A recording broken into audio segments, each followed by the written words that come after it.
জাতীয় সংসদ নির্বাচনে একক সংখ্যাগরিষ্ঠতা অর্জনের পর বিএনপি মন্ত্রিপরিষদ গঠনে ব্যস্ত সময় কাটাচ্ছে। এই প্রক্রিয়ার মধ্যে রাজনৈতিক অঙ্গনে জোরালো গুঞ্জন চলছে দেশের ২৩তম রাষ্ট্রপতি কে হচ্ছেন। বিএনপির মহাসচিব মির্জা ফখরুল ইসলাম আলমগীরকে রাষ্ট্রপতির পদে নিয়োগ দেওয়া হতে পারে। গুলশান কার্যালয়ের একটি বিশ্বস্ত সূত্র এই তথ্য নিশ্চিত করেছে। সূত্রটি জানায়, নির্বাচিত হওয়ার পর প্রথমে মির্জা ফখরুল ইসলাম আলমগীর তারেক রহমানকে ফুলের শুভেচ্ছা জানান। রাজনৈতিক মহলে ধারণা করা হচ্ছে, খুব শিগগিরই রাষ্ট্রপতির পদে তার আসন গ্রহণের আনুষ্ঠানিক ঘোষণা আসতে পারে।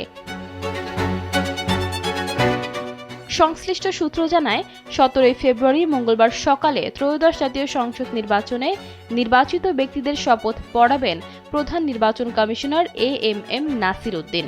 আর বিকেলে প্রধানমন্ত্রী ও মন্ত্রিসভার সদস্যদের শপথ হবে জাতীয় সংসদের দক্ষিণ প্লাজায়। সংবিধান অনুযায়ী মন্ত্রিসভার সদস্যদের শপথ পড়াবেন রাষ্ট্রপতি।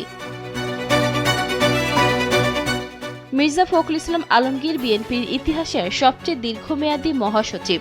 দলের কঠিন সময়ে অসংখ্য মামলা, হামলা ও জেল জুলুম সহ্য করে তিনি দলকে ঐক্যবদ্ধ রেখেছেন। দীর্ঘ রাজনৈতিক সংগ্রাম, ত্যাগ এবং পরিচ্ছন্ন নেতৃত্বের জন্য পরিচিত মির্জা ফখরুল ইসলাম আলমগীর। ঠাকুরগাঁও ১ আসন থেকে নির্বাচিত এই নেতা বর্তমানে দলের মহাসচিবের দায়িত্ব পালন করছেন।